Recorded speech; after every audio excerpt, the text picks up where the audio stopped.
the size of the crop harvest was predicted by the moon's position relative to a zodiac sign on the day of Sirius's heliacal rise. Since the sun moves counterclockwise relative to the stars, a star on the day of its heliacal rise is visible for a moment just before dawn. The heliacal rise of Sirius was used in Egypt to predict the beginning of the Nile's flooding.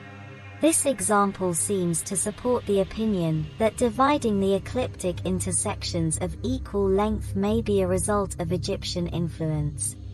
Assyria's conquest of Egypt brought these big cultures into direct contact. There were also strong ties between Chaldea and Egypt, although relations were not always friendly. In Egypt, however, the ecliptic was divided into 36 segments, each holding the sun for 10 days. 3 segments made up one lunar month, and also 1/12 of the ecliptic. Zodiacal astrology demanded much more of astronomy than predicting astrology had. This was the beginning of diligent moon-watching and elaboration of the cycles of the planets. Knowledge emerged that could be used to indirectly calculate the position of the planets and the moon. This came in handy later in compiling birth horoscopes, since a child could also be born during the day or on a cloudy night. Horoscopic astrology appeared in Mesopotamia during the Persian occupation. At that time, Mazdaism was predominant in Iran.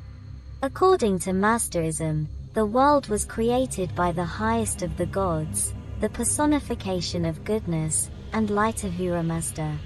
The personification of darkness and evil Angra Mainyu or Ahriman causes trouble in the world of humans, but will eventually be defeated. Persian influence can also be observed in the works of Greek Aeotheles. In the sky there are Zeus and 11 main gods on war chariots, with them a heavenly army of gods and demons followed by the souls of people preaching to them. The souls that fall down will in their earthly life follow the same gods as they did in heaven.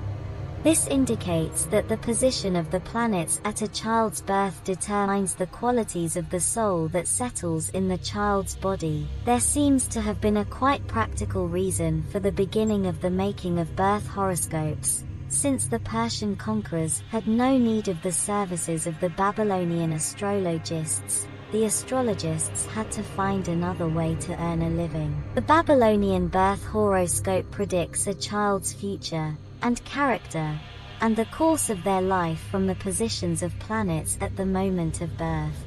This was actually usually based on the moment of the beginning of sunset of the day preceding birth, since Babylonians, as many other peoples using the lunar calendar, counted the start of a day from sunset. Later, time of birth was determined within a quarter of a day, or 6 hours.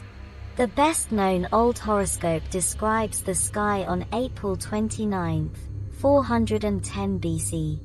The text is translated as follows. Nisanu, night of the 14th, son of Umuyuza, Umuadina, descendant, was born. At that time the moon was below the pincer of the Scorpion, Jupiter in Pisces, Venus in Taurus, Saturn in Cancer, Mars in Gemini. Predictions tend to be general, mainly concerning character, and concrete predictions were avoided. Early horoscopes also include pseudo-horoscopic predictions mainly in connection with eclipses. If a child is born and during his infancy a solar eclipse occurs, he will die in a foreign city, and the house of his father will be scattered. As a rule, horoscopic predictions are positive. If it is predicted that a child will not become rich, a way is still found to bring becoming rich into the prediction. In time the positions of planets became increasingly important, and they were marked more precisely relative to the zodiac. In a horoscope from 235 BC, the positions of all planets are marked in relation to the zodiac to an accuracy of 1 degree. Planets were the most powerful element in Babylonian astrology. Horoscopes also considered the relative positions of the planets, especially their relation with the sun. What in Hellenic times was the teaching about the Domination and exile of planets probably started out as the Babylonian concept of a planet's secret home, the zodiac sign in which a planet is located, giving it additional influence. In Chaldean horoscopes, the formation of the essential elements of astrology, except the system of houses and the importance of the sign, which both are of later origin, can be observed well. It is true that astrology has a long history, but there is no proof in the history of Mesopotamian astrology to back up the assertions that the effects of the signs and planets were discovered during long-term observations. Instead, one can observe the combination and adjustment of birth horoscopes according to the needs of the time. A flexible interpretation develops first, and only then the rules and framework for composing a horoscope are formed.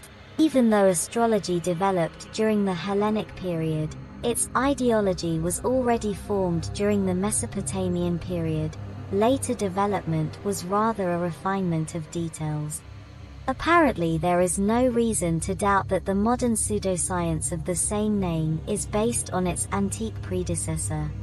Many borrowed their method from astrology. For example, many horoscopes were compiled that were not based on the starry sky. Numerology developed, telling fortunes by cards, etc. In the first step, all these disciplines use techniques that can be compared to computational, or data gathering and processing techniques, and which are claimed to be scientific. In the next step, the product will be interpreted prognostically, using more or less inflexible algorithms. The manner of interpreting also plays an important role. This makes ancient astrology one of the main elements of scientific thinking in ancient Greek philosophy, astronomy, and cosmology. We may notice the process of mythic thinking changing in ancient Greece. The fall of the mythic world can be seen in epics. Homer uses comparison, which is not a mythic, but already a poetical method. The way Homer describes the deeds of the gods, their quarrels, their amorous adventures, Homer does not raise the question of how the world came into being. Hesiod, who started systemizing gods, and Hesiod Anaximander. Anaximenes chaos arche, a primary substance, air. Eros separation of cold and warm, thickening and thinning earth, Gaia, and Tartaros earth, and air. Night and day, the sphere of fire, sky, Uranos, from Gaia celestial bodies, from earth the mountains, seas, ocean, sea, from ocean, sea. Myths, by describing the beginning of the world in his Theogony, does that. With this, the basis of the mythic world was torn apart. Hesiod's gods are connected with each other, and have somehow come into being, and have developed. His gods are personalized forces, elements of nature, and have emerged due to some historical process. In the beginning there is chaos, which is not the absolute antithesis of order, the meaning of the word as it is used in contemporary mathematics. Comparing the understanding of Hesiod and that of the Ionic philosophers about how the world came into being, one can see that these conceptions are very similar. The elements can be compared on a one-to-one basis. Hesiod takes a long step towards the philosophical way of thinking. Thales of Miletus was the first to give up the mythic interpretation of the world for the philosophic one.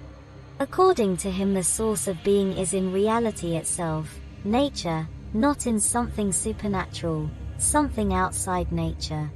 Water is the beginning of everything, endless matter, which is in eternal movement. Everything can be formed and destroyed, but the primary substance is stable and eternal. Anaximander of Miletus did not consider any element to be primary.